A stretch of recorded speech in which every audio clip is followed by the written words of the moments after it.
Hello guys, how are you? How are you? Okay, here I am. Oh, good. Now, welcome all back to my YouTube channel. So, maybe we are by the way. I decided to sit on a cool place today as I have some fresh hair. Okay, all by myself. So today I wanted to discuss with you.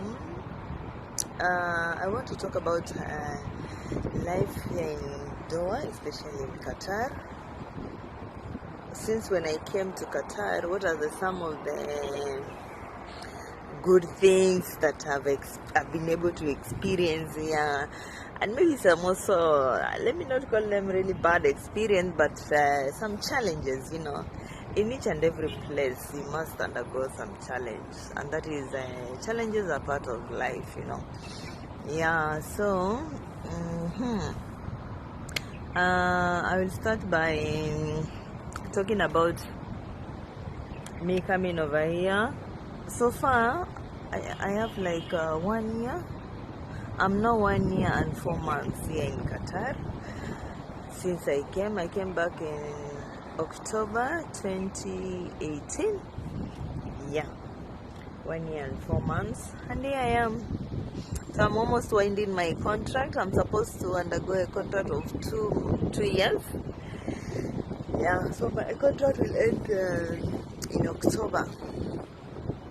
So let's start by talking some of the experience that I underwent when I came here as a fresher. I call myself as a fresher, as a newcomer, that is, here in Doha. So fresher is here, a newcomer in Doha. When I came here back in 2018 October, okay, when I got this job opportunity, I was still back in Kenya. So I came here as according to my contract, I'm supposed to stay in Doha until 2 years contract. Okay, again, my offer letter was written I am coming as a house teacher. So when I got this letter or offer to come and work here in Qatar, I said, let me just take this opportunity to come and work here. So Nikiwa Kenya, it's not I was still working, but I said that this is an opportunity, let me go and experience teaching in a different country or in a different place. But now, not in school, but in house, because in Kenya I used to teach in school. So I came here in Qatar. I came along during that October. So when I came here, I was received by my employer at the airport. She took me to the house, whereby I got to interact with the kids and all that, the kids that I'm supposed to teach. Our own kids, yeah, that is. So, okay, it took me time to interact with the family. Remember, you're coming to mingle with a different family, not the same as the family that you used to live with them back in your country. And especially when dealing with Arabs, oh my goodness, these people, only God knows. What? Dealing with Arabs people, oh my God. Okay, they are just nice people, but again, handling these people, you need to use some tactics on how to handle them, because they are human beings like us, but at some point they have some behavior or character, or else there are some things that they always like you to do the way they, how will I put it now? Yeah, the way they do their stuff, their things, is not the way personally, I used to do my own things when I'm in Kenya, so it is like different. So I came over here, I got to interact with the kids and all that, Then I started my teaching. Mind you, teaching these kids, oh my goodness. At some point it's fun, sometimes it's not fun. You won't like it. You just feel like quitting job and going back to Kenya. Or you just quitting job and you just decide to go and work back work outside job and all that kind of stuff. So for my teaching experience, when I came here, it has been, at some point it has been good, sometimes not really good, depending on the kids. There's a way that you're supposed to handle them if you want to teach them. So the kids are nice, but when they are in good moods, let me just put it that way. But at some point, they usually have a kind of an attitude when you want to teach them. So you have to use some tactics to handle them in order for them to do or to accept. In order for them to accept, to be taught. Okay? So my teaching usually starts at around 4, because they usually leave school at 3. So when they come home, they have time to relax. So probably at around 4 or 4:30, I take them over until around 7. Yeah. So teaching these kids, it has been amazing, but at some point, as a teacher, I had some challenge. Okay, for me, I would say it's because I've never had experience teaching kids from as in working as a house teacher. That's how I'll put it.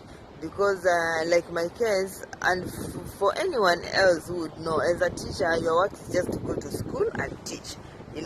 So once you go to school in the morning, you teach the kids. Those who have questions will come to you and ask for questions, for some questions where they didn't understand during your lesson and all that stuff. As in you're handling now a large group of students, not unlike when you have to handle a kid personally. Okay, let me say it is the same way that I'm teaching in the house. I would say it is like the same way a kid would come for me when I'm teaching in school and ask me some question. Maybe I'll be able to answer for this kid. So what I'm saying is during my teaching, especially when I start at 4:30, I usually teach 2 kids. There is a boy and a girl. A boy is in grade 3, that is the same as class 3. I don't know. Yeah, in Kenya we call them class. There are some schools call them grade 3. I have a girl who is in grade 8 right now this year. So what happens is when I take I usually start with the boy. I take the boy and teach the kid.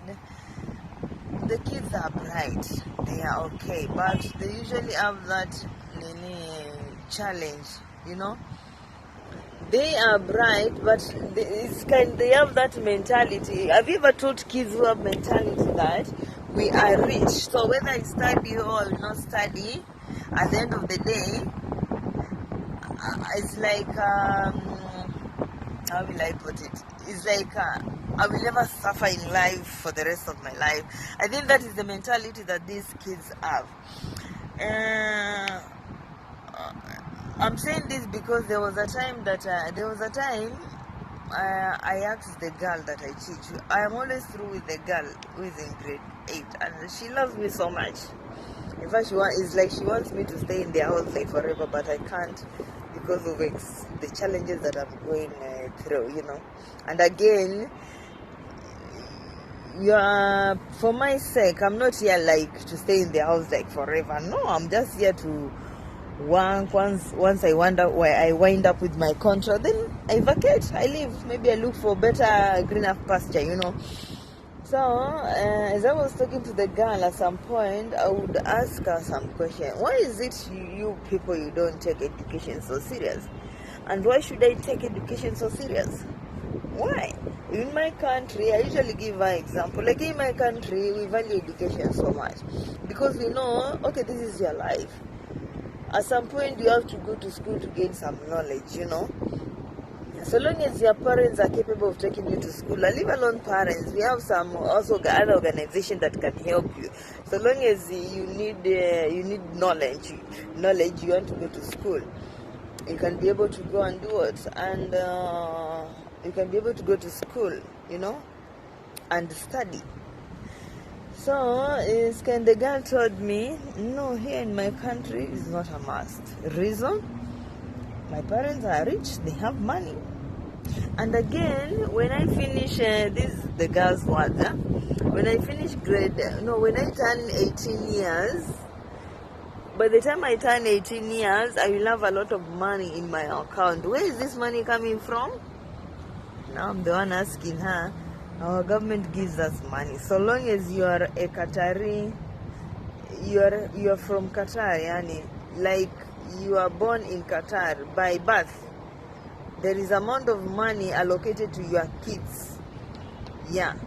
Until they turn until they are 18 years, that's when you're supposed to give them that money, something of that. So that's what the girl told me. At the time I turn 18, I'll have a lot of money. The government usually gives us money, every month. This is the case. Yes, this is the case. So I don't need to study. I love money. So at some point I will tell the girl, listen to me, you may have money, but if you don't have knowledge, how will you be able to use this money? How will you be able, you may have money, but you don't have knowledge on how to use this money to allocate this amount of money I need to use for this purpose, the other for this purpose, and all that kind of stuff. So at the end of the day, even if you have money, you need knowledge. There are so many people outside there who have money and they still have a lot of knowledge, So don't be like you want to lazy yourself because you think the government will give you money. You don't want to go to study. That it doesn't work that way. You also need to put more efforts on yourself. You work hard to better your future. You also look for your own money apart from this one that the government is giving you. Maybe you don't know how much money how much that money is. So you also need to work hard on yourself. Because once you turn 18, it's only until 18 the government will start giving you the money. What about in your near future, maybe when you're in 30s, 40s? So that's what I asked the girl. So we talked. So at least I did something to the girl. I had to put some sense into her. Then she told me, oh yeah, it's true, and you have to study. From today, I'll be studying very hard. So since then, here we have just been teaching them, and that is all. But I thank God at least I'm almost finding my contract to overcome all this, Yeah, so the only challenge I think I have with the kids is whenever you call the kids to come and teach them, they usually lag, is like they lag themselves. Watakuja tu venye wanataka. Hawana haraka kabisa. You can imagine you would even call a kid like you're in the house. So and so, yalla, come we study. The kid is just there with mobile phone, very busy. Mobile. And mind you, this kid is wasting time. Maybe that particular time they have exams. You have to do revision and all that. So come and study. Come and study. Sometimes I just feel like I'm fed up. The only thing that I think has helped me, I usually tell God, please, just hold my anger. Like any other human being, you just feel anger. What kind of a kid is this you'd call like 10 times? And he's just there, busy with the phone. I'm coming. And it's nowhere to be found. I just tell God, hold my anger. Because at some point you feel like you just go and beat these kids, and mind you can't beat them all. You can't. It's a matter of you talking, either shouting. But personally, I don't like shouting. This behavior of shouting to them, no. I don't like shouting. So it's either I tell you something, you do it. If you don't want to do it, leave it. So to them, beating the kids is not allowed. But you can shout to the kid or else talk to them. But for me, shouting is a no. So And something else that disappoints me is you can imagine calling this kid and the mother is there. The mother is there. She's also busy on phone. It's like she's just waiting to see what the kid will do, or she want to see what she will do to the kid, So me, in fact, when I see the mother is there and the kid is there, I'll just go in the study room. I'll sit there. I've called you 10 times and your mother is there, listen, and you don't want to come and study. Oh, my friend, you're not studying for me. I'll just go in the study room. I will sit there. You want to come and study, you find me in the study room. You don't want to continue sitting there, and life goes on. Sometimes I become bitter because I can't shout, I can't beat these kids. That's the only thing I can do. Guys, my time is up. I'm gonna end the video, so we'll continue with this conversation next time, okay, in my next video. So guys, see you. Thank you so much for watching my YouTube channel. Kindly subscribe, give me a like, share with your friends, and then click on the notification button. I'll see you next time. Thank you so much, guys. God bless you. I love you all.